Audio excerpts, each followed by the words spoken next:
सार्थक पहल बदलाव हमसे में पुनः एक बार आप लोगों का स्वागत है। और हम मुगल साम्राज्य पढ़ रहे थे और मुगल साम्राज्य के अंतिम चरण में हम चल रहे हैं। अभी तक हमने मुगल वंशावली पढ़ ली, विभिन्न जो युद्ध हुए वो पढ़ लिया, विभिन्न मुगल बादशाहों के समय में जो विद्रोह हुए उनके विषय में हमने पढ़ लिया, सामाजिक स्थिति, प्रशासनिक व्यवस्था, मुगल चित्रकला, ये सब हम पढ़ चुके हैं। मुगलों की मुद्रा व्यवस्था हमने पढ़ ली। आज जो है हम लेके आए हैं मुगल कालीन अर्थव्यवस्था या मुगलों की आर्थिक स्थिति। मुगलों की आर्थिक स्थिति, मुगल अर्थव्यवस्था का जो आधार था वो मुख्य रूप से एक ही चीज पर टिका हुआ था और वो था कृषि। वो काय के ऊपर टिका हुआ था? कृषि।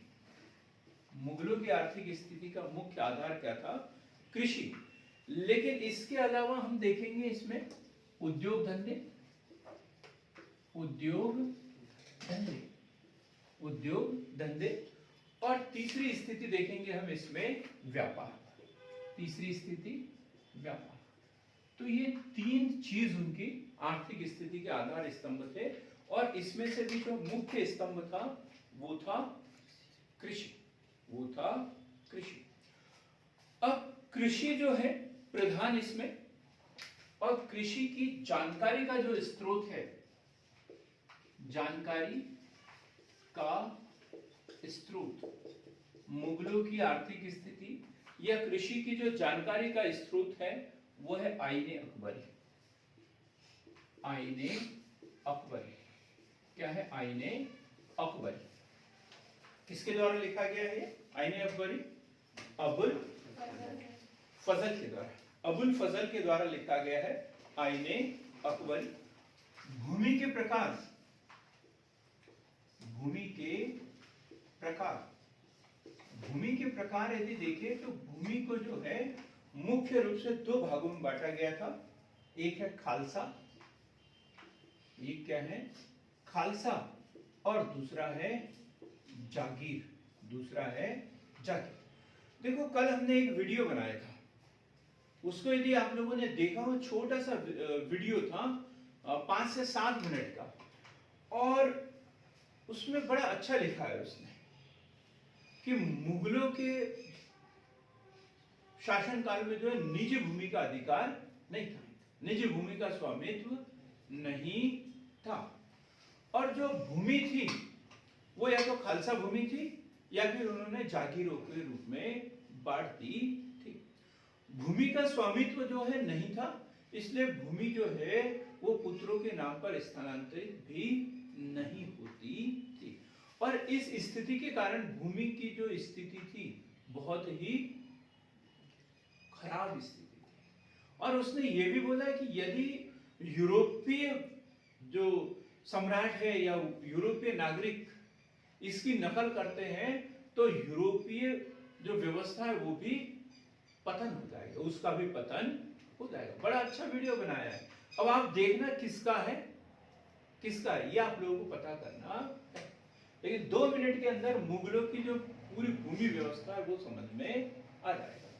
तो एक है खालसा भूमि और एक है जागीर, और तीसरी भूमि होती थी मदद ए माश। मदद ये माश या सयुरगुल, मदद ये माश या सयुरगुल, ये 3 प्रकार की भूमि होती थी। तो खालसा भूमि बादशाह का प्रत्यक्ष नियंत्रण, खालसा भूमि पर बादशाह का प्रत्यक्ष नियंत्रण, और ये जो जागीर होती है प्रमुख अधिकारियों व मनसबदारों के पास। मनसबदारों के पास मतलब ये जो भूमि थी वो किसको दी गई थी? इनके द्वारा, इनके द्वारा दी गई थी। क्या बोलते हैं इसे? मनसबदार। मनसबदार के अलग अलग वर्ग हुआ करते थे। अमीर, अमीर आफुर और नहीं, एक बड़ा अच्छा शब्द है इसका शुरुआत में, उम्रा वर्ग है। उम्रा वर्ग, अमीर और अमीर ए हकुर, इन वर्गों के पास में ये भूमि होती थी। ठीक। और शाहजहां के समय में फिर क्या, जागीरदारी व्यवस्था। जागीरदारी मतलब ठेके पर लगान वसूल करने के लिए भी दे दी जाती थी। और मदद माश, ये तो सबको पता है, ये जो है धार्मिक कार्यों के लिए, गरीबों के लिए इनको लगान मुक्त भूमि होती थी जो इन्हें दान में दी जाती थी। तो भूमि के प्रकार हमने पढ़ लिए, भूमि के प्रकार। अब हम पढ़ेंगे काश्तकार। काश्तकार, काश्तकार किसे कहते हैं? जो कृषि करता है उसे काश्तकार कहते हैं। जो कृषि करता है उसे काश्तकार कहते हैं। चाहे वो भूमि का स्वामी हो या फिर न हो, भूमि का स्वामी हो या फिर न हो, यदि उसका मुख्य व्यवसाय कृषि करना है तो वो क्या है? काश्तकार है।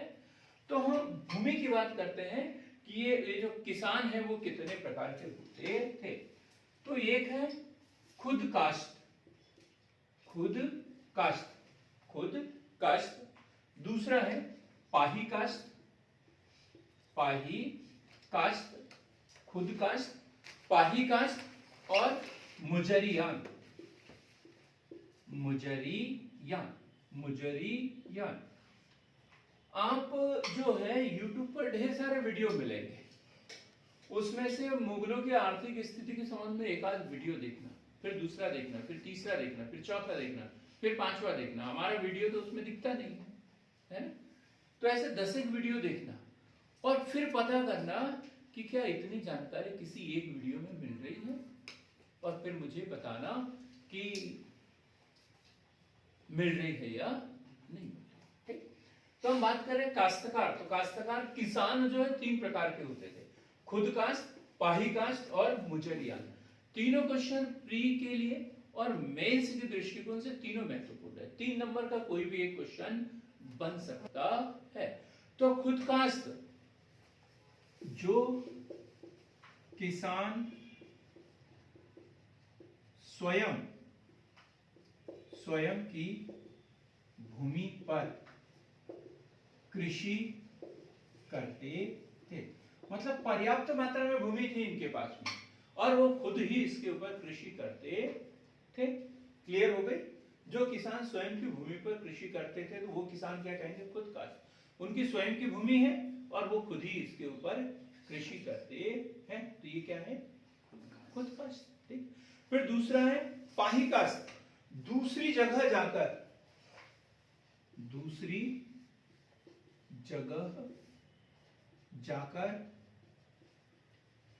कृषि करते थे। मतलब इनके पास में भूमि नहीं है, ये भूमिहीन है, लेकिन ये कृषि करते हैं। तो क्या करेंगे? दूसरों की भूमि किराए पर लेंगे और वहां कृषि करेंगे। अपने गांव में नहीं है तो दूसरे किसी एरिया में चल जाएंगे, वहां कृषि जो है किराए पे लेके और कृषि कार्य करते रहते। इनके पास में भूमि नहीं होती थी। क्लियर हो गया? तो पहला खुद काश्त, जिसकी स्वयं की भूमि है। पाही काश्त, जिनकी स्वयं की भूमि नहीं है फिर भी वो कृषि कार्य करते थे। फिर है मुजरियान, मुजरियान मतलब वो गरीब लोग जिनके पास में थोड़ी बहुत कृषि तो है, आधा एकड़ 1 एकड़ अभी भी है ना, लोगों के पास में कृषि है, 1 एकड़ है, आधा एकड़ है, लेकिन वो कृषि कार्य उसमें पर्याप्त नहीं कर पाते। मतलब साल भर उसमें यदि कृषि करे उतनी सी भूमि में तो इतना उत्पादन नहीं हो सकता कि उसमें अपना गुजारा हो जाए। तो फिर ऐसे लोग क्या करते हैं? दूसरा कोई काम करते हैं। लेकिन उस समय तो इतने सारे रोजगार के अवसर नहीं हुआ करते थे, तो ये लोग क्या करते थे? अपनी खुद की भूमि साथ ही दूसरे किसी की भूमि जो है वो बटाई पर ले लेते थे और कृषि कार्य करते रहते थे। तो या फिर दूसरे के खेतों में काम करते थे मजदूर के रूप में। तो ये मजदूर होते थे कुल मिलाकर। इनके पास में थोड़ी बहुत जमीन भी होती थी और दूसरे के खेतों में काम करते रहते थे। तो ऐसे लोगों को क्या कहेंगे? मुजरिया। बात क्लियर हो गई?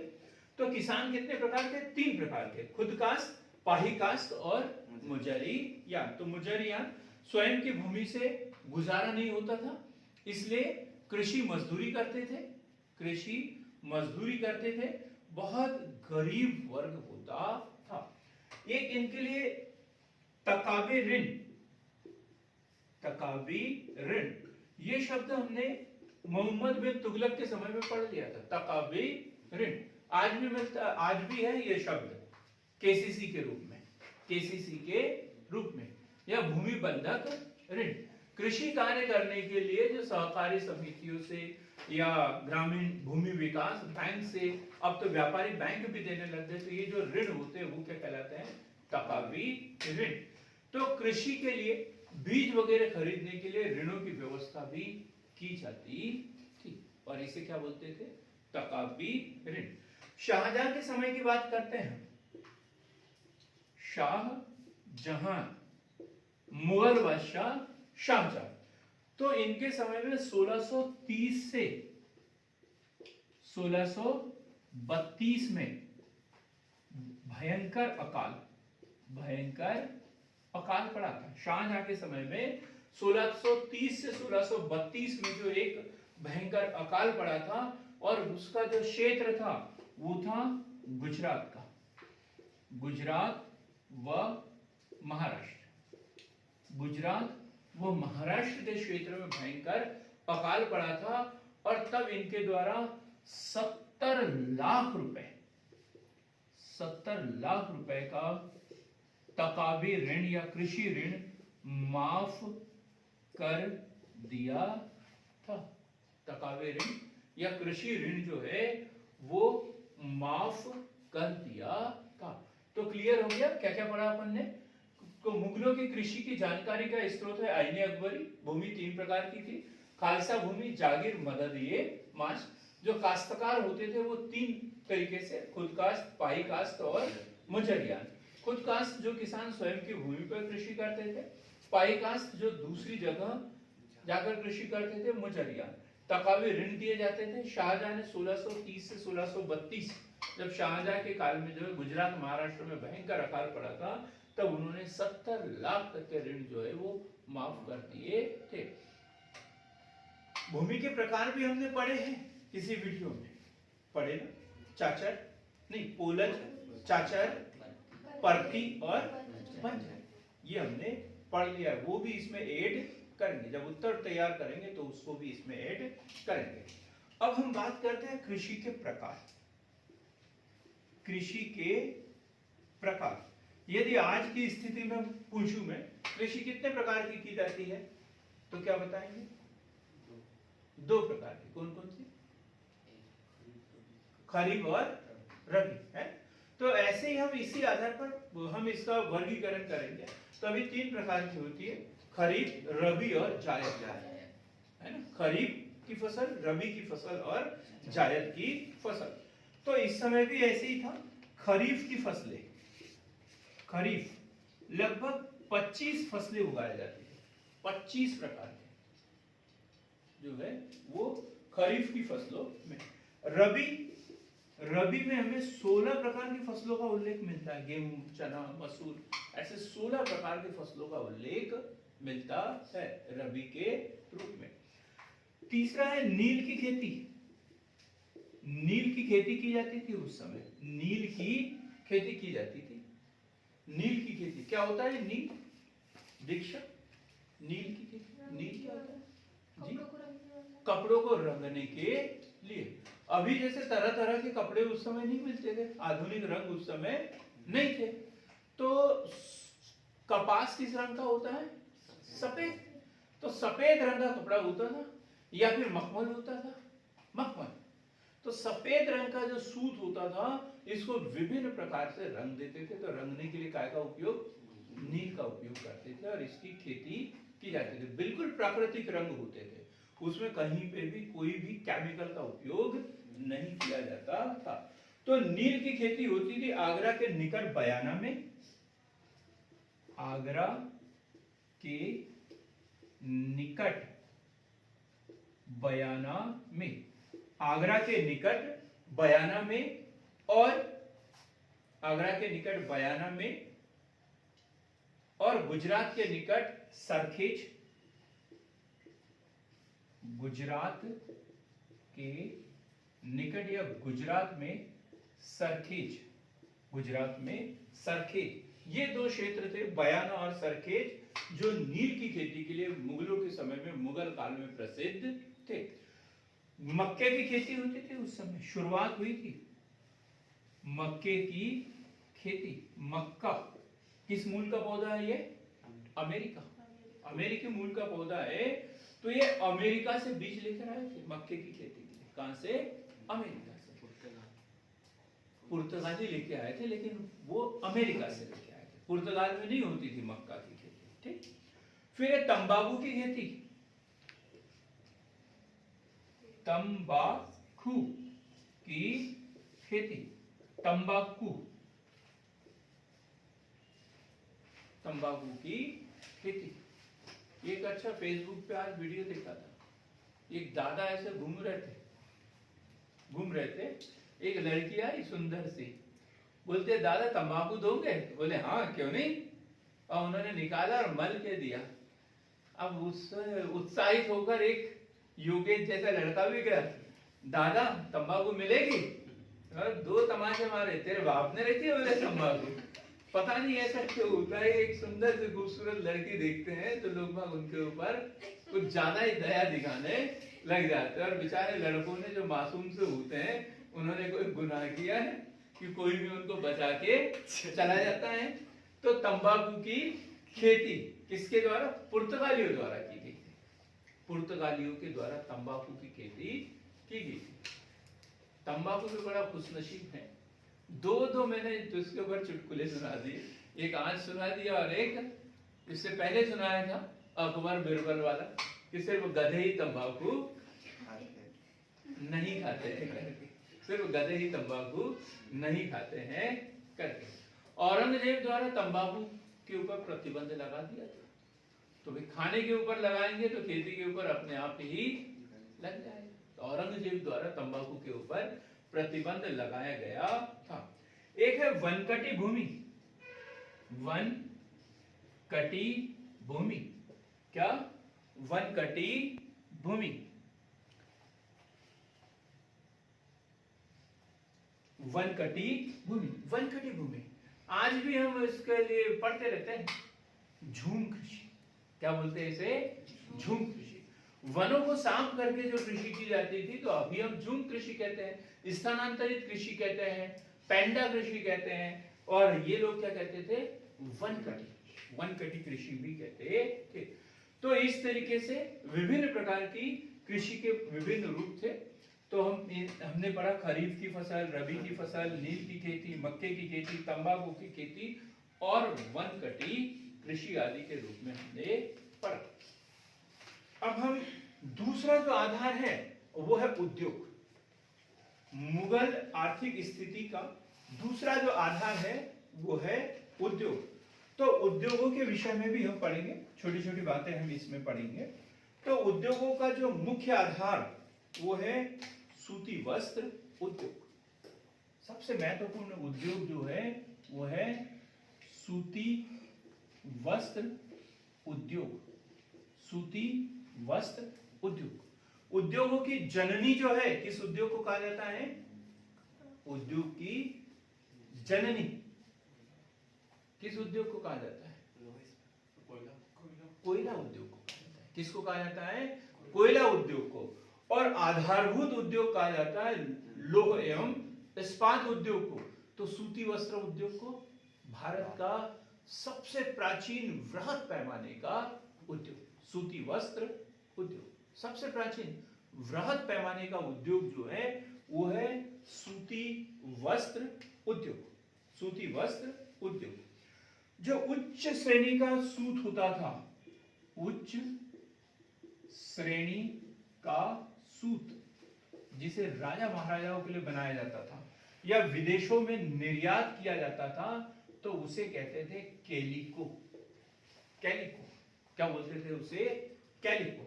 उच्च श्रेणी का सूत या उच्च श्रेणी का सूती वस्त्र क्या कहलाता था? कैलिको।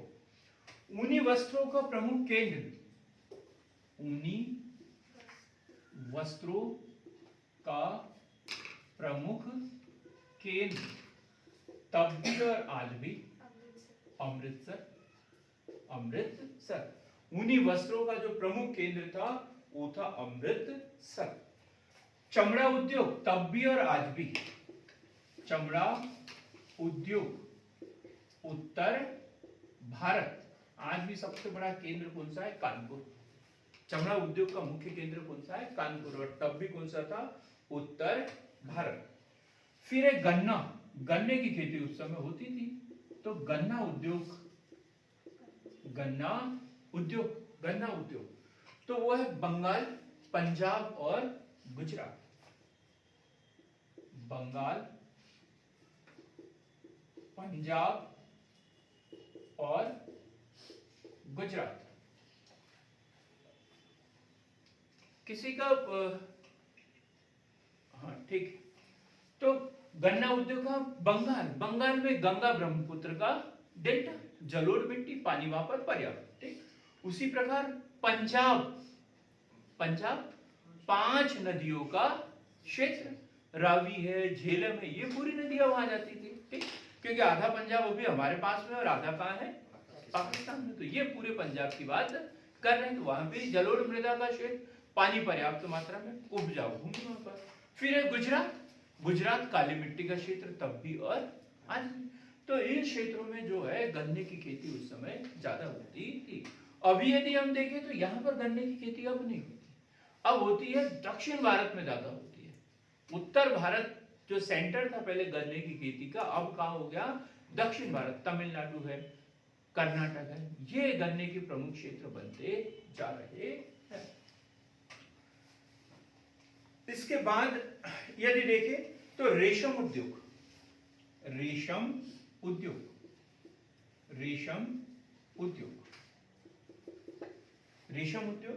और रेशम उद्योग में है आगरा, लाहौर और दिल्ली।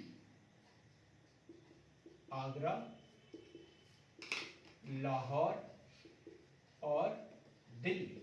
जैसे हमने एक शब्द पढ़ा था कैलिको, उच्च श्रेणी का जो सूत होता था, सूती वस्त्र होता था, उसे क्या बोलते थे? कैलिको। तो वैसे ही हमारे यहाँ का जो प्रसिद्ध रेशम होता था, रेशम जो होता था उसे बोलते थे पटोला। क्या? पटोला। उच्च श्रेणी का जो रेशम होता था उसे क्या बोलते हैं? पटोला। अभी मैं गया था कहां पर?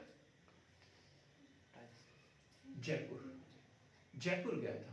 तो वहां रेशम के बारे में बता रहे थे कि ये कितना 6 ग्राम की शाल, 6 ग्राम वजन की शाल वहां पर मिलती है। अच्छे खासे पैसे देना पड़ता है। हमने नहीं लिया। क्यों नहीं लिया होगा? अच्छे खासे पैसे भी तो चाहिए उसके लिए, तो हमने नहीं लिया पटोला। हमने सोचा ठीक है, हमारे आधा किलो की है वही पर्याप्त है।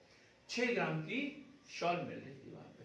17 से 20 ग्राम के कंबल मिल रहे थे वहां पे। बड़े महंगे देते होंगे, हमने पूछा भी नहीं, क्योंकि हम देखने के लिए गए थे, खरीदने के लिए अब जाएंगे दोबारा। ठीक है, जुगाड़ लगा के। फिर है मलमल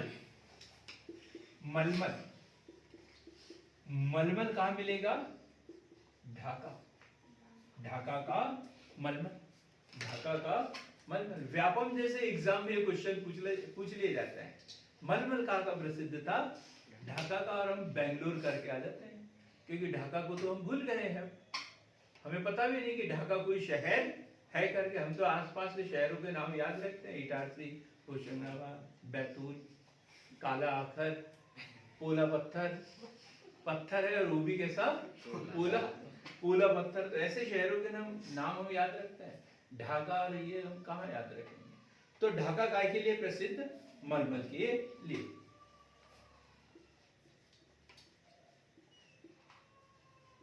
हीरा उद्योग, गोलकुंडा। आज हम कोहिनूर हीरे के ऊपर और तख्ते ताउस के ऊपर एक वीडियो बनाएंगे, और वो आप लोगों को कल मिलेगा, तो उसे देखना न भूलें। कौन सा? कोहिनूर हीरा और तख्ते ताउस। तो हीरा उद्योग कहाँ? गोलकुंडा दक्षिण भारत में।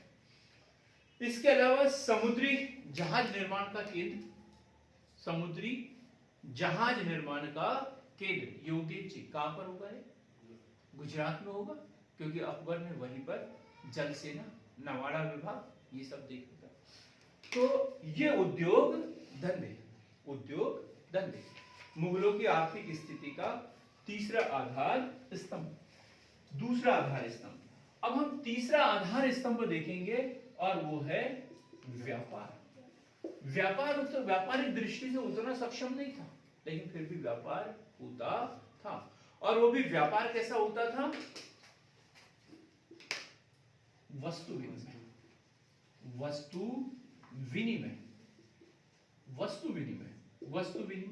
मतलब विनिमय मतलब वस्तुओं का आदान प्रदान करना, क्रय विक्रय करना। और दो बेस पे किया जाता है, एक है वस्तु विनिमय और दूसरा है मुद्रा विनिमय।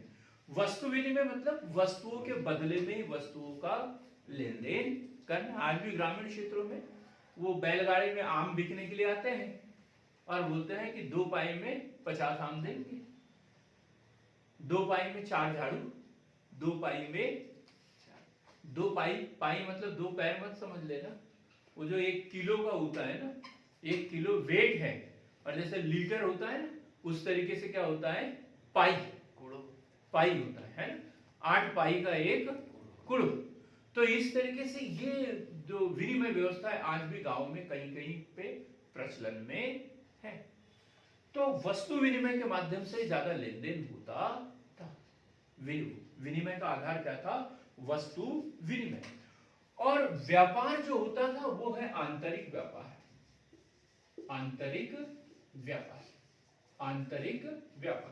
व्यापार को हम 2 भागों में बांट सकते हैं,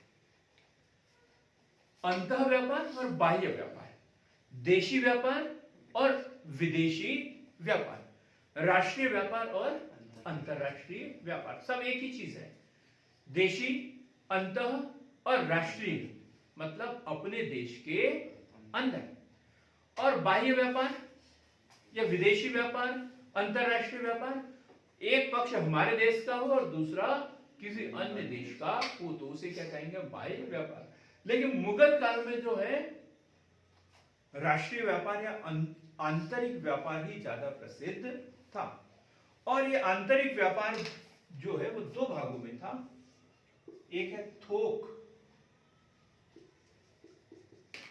व्यापार और दूसरा खुदरा मतलब चिल्लर। ये सीधा कंपनी का माल लेके आते थे जहां बनता है, और फिर इससे छोटे छोटे व्यापारी खरीदते थे और वो उपभोक्ताओं तक पहुंचाते थे, तो उसे क्या कहेंगे? खुदरा व्यापार है। अभी भी यही होता है।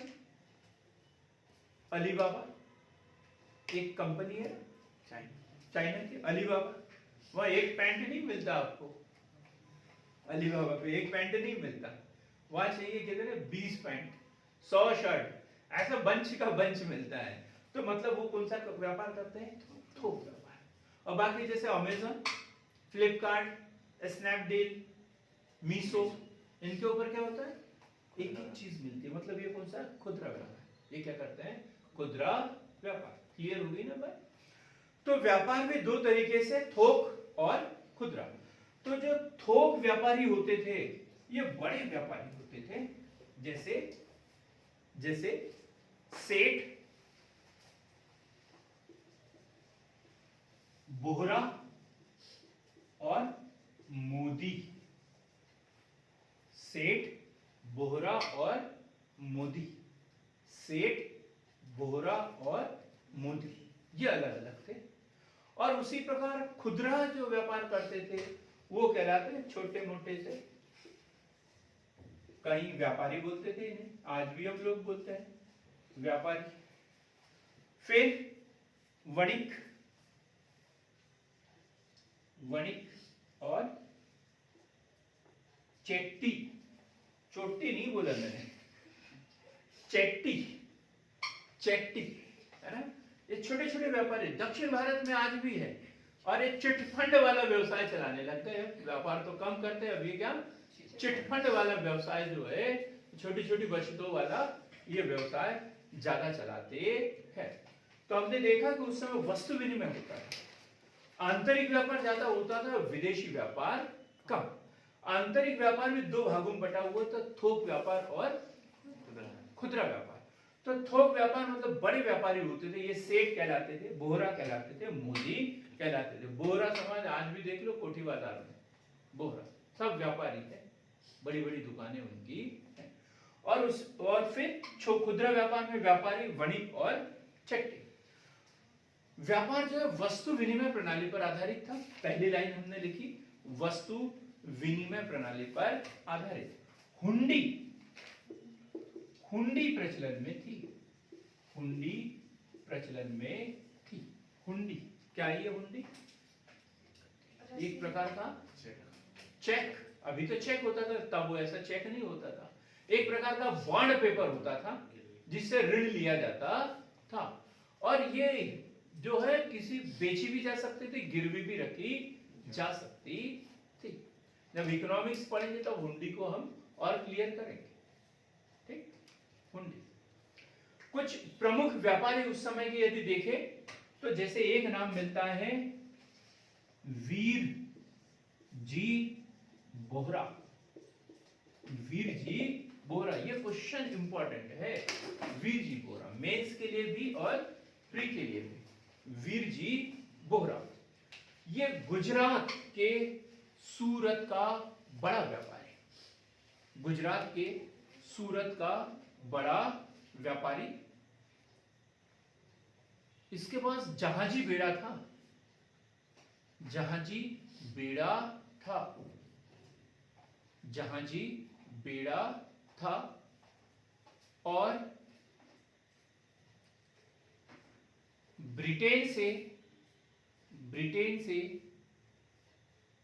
व्यापारिक संबंध थे।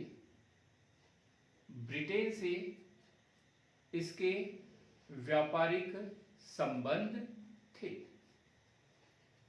क्लियर हो गया? क्या नाम पढ़ा अपन ने? वीर जी बोहरा। कहां का था ये? सूरत, गुजरात के सूरत का। जहाजी बेड़ा इसके पास में था और ब्रिटेन से इसके व्यापारिक संबंध थे। इसके अलावा मीर जुमला, मीर जुमला ये भी बड़ा व्यापारी था। मीर जुमला। अब्दुल गफूर, अब्दुल गफूर ये प्रमुख व्यापारी थे। तो क्या पढ़ा आज अपन ने? मुगलों की आर्थिक स्थिति और उसके तीन आधार स्तंभ, कृषि, उद्योग धंधे और व्यापार। आप चाहो तो इसका स्क्रीनशॉट भी ले सकते हैं। और अगला जो वीडियो होगा वो होगा हमारा मुगल कालीन स्थापत्य कला। तो इसे देखने के लिए आप हमारे चैनल को लाइक कीजिए, शेयर कीजिए और सब्सक्राइब कीजिए। बहुत बहुत धन्यवाद।